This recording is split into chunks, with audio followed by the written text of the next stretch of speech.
es entonces un homenaje y también un compromiso con esta visión de paz y seguridad en Medio Oriente para ambos pueblos. Nos preguntábamos hace 15 años si la bala que mató a Rabin era la que detenía el proceso de paz, y quizás hoy esa visión realista, pragmática que tenía, puede ser la que finalmente se termine plasmando en algún acuerdo ahora entre israelíes y palestinos. Para hablar un poco de esto estamos con Julián Schwinderman. Julián, bienvenido como siempre.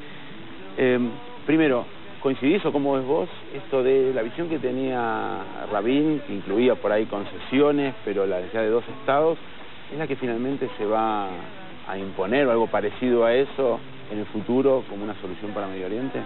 Bueno, ante todo, ¿qué tal, Diego? Un gusto estar acá. Bueno, es difícil decir que su visión vaya camino de materializarse en este momento, a la luz de que desde su asesinato el proceso de paz al poco tiempo colapsó en lo que fue los acuerdos de Camp David en el año 2000, y luego dio lugar a una intifada que fue la peor ola de violencia reciente en la historia de Israel.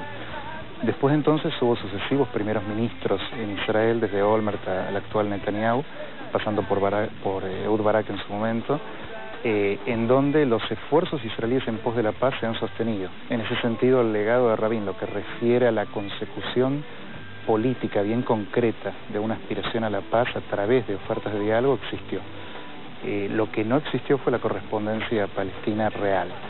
Y esto, desafortunadamente, es lo que una vez más estamos viendo ahora en la nueva y más reciente iniciativa de Estados Unidos, ¿no? Ahora, vos decís que no hay una correspondencia palestina, pero casi tenemos que hablar de dos Palestinas. Está Cisjordania con un liderazgo, está Gaza con otro liderazgo distinto, y hay negociaciones, digamos. De hecho, con Obama en Estados Unidos se empezaron negociaciones que parecían o parecen las más serias de los últimos 10 años.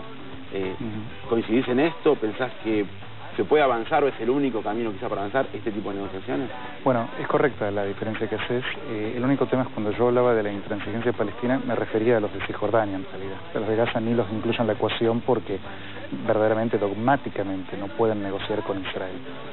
Pero el caso de Cisjordania, que es la vertiente más moderada del nacionalismo palestino, presentada por el presidente Abbas, tiene una postura dura porque vemos que se han aferrado a los reclamos históricos del nacionalismo palestino y no se mueven un milímetro.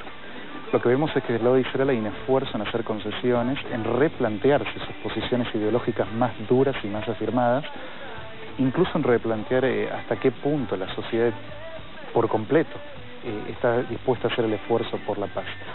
Y reciprocidad es la que no veo entre los voceros palestinos que negocian con Israel. Caso puntual, un gobierno de derecha como es el del Likud, del premier Netanyahu, anuncia una moratoria de 10 meses de plazo para relanzar negociaciones. Los primeros 9 meses, el liderazgo palestino no negocia con Israel, dice que no se va a sentar a negociar y que lo va a hacer indirectamente a través de un diálogo indirecto. Finalmente, cuando falta un mes bajo presiones de Estados Unidos, se sientan a negociar, cae la moratoria y anuncian que como cayó la moratoria no van a retornar a la mesa de negociación. Entonces lo que uno ve aquí es eso, es decir, por un lado un esfuerzo social y político de la sociedad israelí, del cuerpo político israelí a favor de la paz, de intentar hacer una componenda, y del lado del liderazgo palestino, por supuesto que hay un reconocimiento de Israel, claro que hay una sentarse a negociar, pero lo que no se está viendo es esta flexibilidad, esta presión en pos de la paz, ¿no? No me quiero ir sin antes, aunque tenemos poco tiempo, a hablar de este libro que estamos saludando. Recién mostramos la tapa, tu último libro. Romes, quiero saber, ¿cuál es la tesis central del libro? Bueno, este es un libro que explora la política del Vaticano hacia el Estado de Israel, arrancando desde el sionismo, es decir, como una idea de retorno de los judíos a Sion y dar una forma política al movimiento, pasando por los años de la Guerra Mundial y la política de posguerra, y llegando a el establecimiento de Israel y la política de la Santa Sede hacia Jerusalén.